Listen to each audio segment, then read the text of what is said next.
Hola mis queridos amigos, nuevamente con ustedes su doctor Tigre, el que ronca en esta negra noche neoliberal, más negra que nunca ahora que Bolsonaro ha ganado en Brasil y que estamos a punto de vivir unas nuevas elecciones el próximo mes de marzo, donde ya saben, voto nulo y solicitud para una asamblea constituyente que vuelva que nos devuelva la constitución del 2008 y que nos devuelva nuevas leyes que nos organicen a los ecuatorianos de una mejor manera. Bien, en este segundo capítulo de Universidad de la Vida, donde yo les vuelvo a decir que lo que aprendí en la universidad fue muy importante, pero lo que me ha enseñado la vida ha sido aún más importante, y gracias a la cultura oral que se recupera ahora a través de la internet y de este sistema de conversaciones que tengo con ustedes, les vuelvo a contar lo que fue el país que recibió Rafael Correa. Vamos a empezar en la primera parte, cómo le logra transformar. Cuando llega Rafael Correa al poder, habían unas elecciones en las cuales se disputaban sin límite del gasto electoral prácticamente el poder entre Álvaro Noboa, que era el hombre más rico del Ecuador, León Roldós, con quien yo había tenido vínculos a través del general José Gallardo, y de Luis Hernández, el hombre que ahora dirige el Consejo de Participación Ciudadana, que está haciendo de las suyas en el gobierno de Lenín Moreno, con la Corte Nacional, Consejo Nacional Electoral, lo ha hecho ya con el Consejo de la Judicatura, con la Corte Constitucional, con todas las superintendencias de bancos, de compañías, de comercio justo, en fin. En ese momento, quiero señalarles a ustedes que en 1982 yo voy a vivir lo que es el proceso del nacimiento de la época de elecciones, de los gobiernos de elección, después de que termina en 1980 las dictaduras militares y sube Jaime Rodós Aguilera. Yo soy un médico que va a trabajar en el campo, en el lugar más pobre del Ecuador, el Cantón Muisne, y en la parroquia más pobre del Cantón Muisne, la parroquia del Cabo San Francisco. Voy a vivir y a comprender y a estudiar y a participar de lo que es la vida en la pobreza. Es un pueblo que no tiene electricidad, existe un solo motor, que cuando se prenden dos planchas se apaga el motor, y por último fue quitado al pueblo por otro pueblo que vino en masa a robarse ese viejo motor. No teníamos sistema de agua, teníamos que caminar a recoger agua de una cascada, no teníamos o recoger agua de lluvia, las lluvias eran abundantes, y en el año 1981 vivimos 82 vivimos el fenómeno del Niño. Desaparecieron por 6 meses las carreteras. Durante 6 meses no tuve abastecimiento médico. Durante 6 meses tuve que aprender a curar con plantas medicinales, invitándole a la partera y a la curandera a curar. Durante 6 meses tuve que descubrir cuáles son las plantas medicinales de la costa, utilizar las plantas medicinales de la costa, y solamente lo único que hacía yo era diagnosticar. ¿Y con qué diagnosticaba? Con un tensiómetro y un estetoscopio, un termómetro. Eran mis 3 herramientas, no tenía nada más. No sabía no tenía a mi alcance ni laboratorios, ni exámenes de orina, de heces, de sangre, eso no existía. No tenía tampoco suero antiofídico. Era vivir en un lugar donde las serpientes viajaban con las crecientes de los ríos y la gente tenía que salvarse de milagros. Utilizábamos los curanderos, utilizábamos se llamaban los culebreros, gente que sabía curar las picaduras de culebra de manera tradicional, extraordinaria.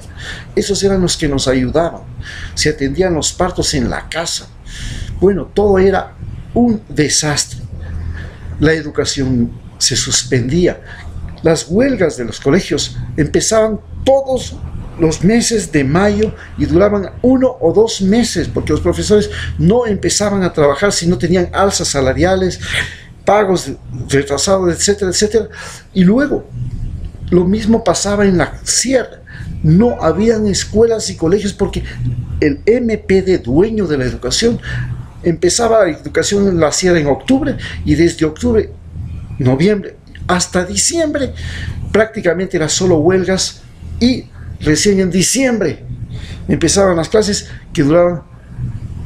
Entonces mis hijas, que un día tuvieron que estar en un colegio estatal, nunca tuvieron vacaciones durante su época del colegio, porque solamente eran las vacaciones para compensar los días de las huelgas de los profesores, y esa compensación en los meses de vacaciones era lo más estúpido, era asistir para recibir 1 o 2 horas de clase, pero no tenían ellas vacaciones, no tenían vacaciones los profesores, no tenían vacaciones nadie.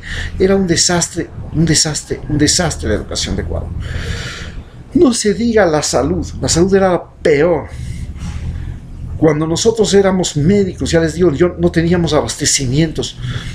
Llegó el Seguro Social Campesino a tener un sistema en que los médicos ya trabajaban. Era otro sistema. Hay 2 sistemas en Ecuador, un sistema que es el del Ministerio de Salud, y hay un sistema del Seguro Social Campesino que es parte del Seguro Social General, que destina una parte de lo que pagan los afiliados del Seguro Social General, más un pequeño aporte simbólico de los campesinos, para darles a los campesinos básicamente un enfermero, un auxiliar, un médico y un odontólogo.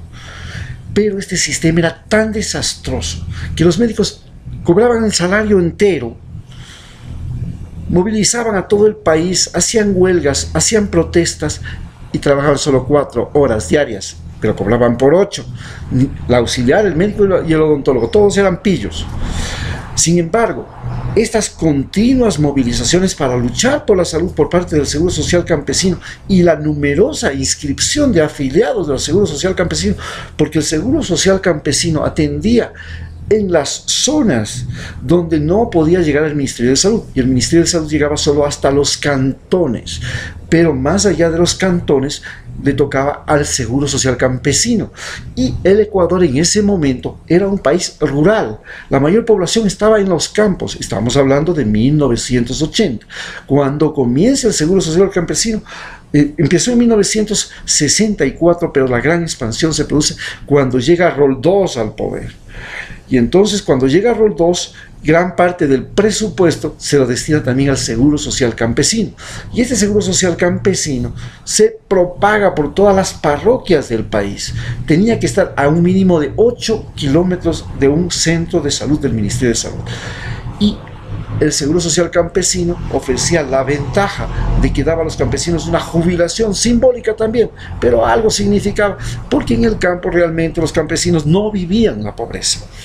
Ecuador es un país rico, y entonces en los campesinos tenían la dificultad de tener gas, la dificultad de tener electricidad, la dificultad de tener agua potable, de tener vías, pero no vivían la pobreza, porque en el Ecuador el modo de producción campesino era de fincas autosuficientes. Entonces, cada campesino tenía su animalito para criar, su planta, su árbol y todo, y se autoalimentaba. No tenía problemas grandes de nutrición, especialmente en la costa. En la sierra sí, había un gran problema de desnutrición, porque durante toda la colonia se comenzó a generar lo que se llamaba el monocultivo. Entonces las haciendas comenzaron a especializarse, unas solo en papas, otras solo en maíz, otras solo en trigo, otras solo en cebada, otras solo en ganado. Entonces el campesino necesitaba otras cosas, y eso no se le permitía, porque existía lo que se llama el minifundio. El dueño, el patrón le daba una parte de las tierras de la hacienda al indígena como parte de su salario, y ahí él vivía y hacía su casita y tenía su pequeño huerto, y tenía que destinar todo el tiempo posible a trabajar en la hacienda. La hacienda era la dueña, seguía siendo la dueña de la tierra donde estaba el indio, hasta que llegaron las 2 reformas agrarias, la reforma de 1968 y la reforma de 1974. En ese momento se quiebra el poder de los hacendados, y los indígenas logran tener su pequeña parcela de tierra, pero la pequeña parcela de tierra no tenía agua. Entonces viene una gran disputa por el agua y fue necesario crear ya desde antes las juntas de agua potable, las juntas de agua. Cada pueblo nace la primera organización social campesina del Ecuador, que son las juntas de agua. Los indígenas se reúnen para reclamar que el patrón no se quede con toda el agua que venía desde el páramo ya y se la meta en una laguna, en sus pastizales, en sus cultivos, y después lo que queda para los indígenas, para las comunidades y para los dueños de los huasipungos. Entonces los indígenas comienzan a trabajar sus propios canales de riego, haciendo las mingas, y crean sus propios canales de riego para llevar agua a sus pueblos, a sus cultivos, y así nace un país y una organización social. En la costa las cosas eran diferentes. Se crea un sistema en que los campesinos tenían sus pequeñas fincas, pero temporalmente se producía una gran migración campesina. Esta gran migración campesina era hacia las grandes plantaciones de cacao, hacia las grandes plantaciones de banano, que cosechaban el banano y el cacao en ciertas épocas del año. Terminado eso, volvían nuevamente a su finca y ahí continúan sobreviviendo. Los pescadores, que se comienzan a formar como un gran grupo humano, tenían igualmente periodos de pesca y periodos de no pesca. Llegaba la corriente del Niño y la pesca bajaba. Llegaba la corriente de Humboldt y la pesca aumentaba. Pero cuando bajaba la pesca, aumentaba en cambio la captura del camarón, la captura del langostino, la captura de las conchas. Este sistema es cómo operaba Ecuador. Pero cuando llega Rafael Correa, se había producido un gran deterioro porque la concentración de la riqueza se comenzó a hacer brutal. La concentración de la riqueza se comienza a hacer primero en las grandes haciendas bananeras y cacaoteras. Luego se comienza a hacer en la sierra, en las grandes haciendas ganaderas. Y finalmente en los bancos. Luego se cambia el orden, ya no, desde 1968 en adelante, se produce la explosión de la industria de la construcción. Llega el cemento y el concreto, dos avances tecnológicos importantísimos. Antes de eso prácticamente no existían las grandes construcciones de edificios con cemento y concreto. Se hacía con ladrillo y claro, ya comenzaron a hacerse con columnas de cemento, pero no llegaban más de 3 pisos, 5 pisos. Pero cuando llega ya el cemento y concreto, comienzan los edificios y se hace la revolución de la construcción. Eso hace que gran parte de la población migre hacia las ciudades. Al migrar hacia las ciudades también se da la posibilidad de desarrollar en la sierra básicamente la industria textil, en tanto que en la costa se desarrolla el comercio y la navegación. Esto, la pesca, el comercio, la navegación y el banano concentra la población en Guayaquil, y que Guayaquil se convierte en la capital económica del Ecuador, mientras que Quito es la capital política del Ecuador, la capital administrativa, y se comienza a crear y Cuenca comienza a desarrollarse como una capital de terratenientes e industriales. Ellos evolucionan. En este momento que estamos viviendo se produce una fractura, porque el Ecuador entra en una vorágine en la que, por un lado, el enriquecimiento rápido se vuelve obsesivo. Comienza a aparecer la posibilidad de que en una sola generación la gente pueda ser absolutamente rica. Comienza con Álvaro Noboa. Álvaro Noboa es un individuo que llega a ser rico en una sola generación. Su padre, Luis Noboa, llegó a ser el hombre más rico de Sudamérica, el principal exportador de banano, y es un atractivo. Se comienza a construir un boom y se genera la obsesión del enriquecimiento rápido. Y el enriquecimiento rápido tiene 3 caminos: la banca, la política y el narcotráfico. Estos son los 3 caminos que dan más éxito para el enriquecimiento rápido en Ecuador. Y surge la gran pugna entre estos 3 grupos: el grupo del narcotráfico, el grupo de la banca, que está vinculada básicamente a la industria de la construcción y a la industria de la exportación, y por supuesto los agroproductores, que son camaroneros y productores de de flores de Nasier. Los boom ya se habían hecho como un modelo de forma de vida en Ecuador. El boom económico del banano hizo ricos a mucha gente y pobres al mismo tiempo. Era gente que se enriquecía y se empobrecía de la noche a la mañana. Luego llegó el boom del camarón, hizo ricos y empobreció a la gente de la noche a la mañana. Enriqueció como locos a unos, y luego entraron los vicios y se desapareció la plata. Luego vino el boom migratorio. La gente se hacía rica llevando gente del extranjero. Y ahí comienza el boom del narcotráfico. Porque ya llevan gente y van trayendo cocaína o van llevando a la misma gente cocaína. Y así nacimos como país, y ese es el país que recibe Rafael Correa. Muchas gracias.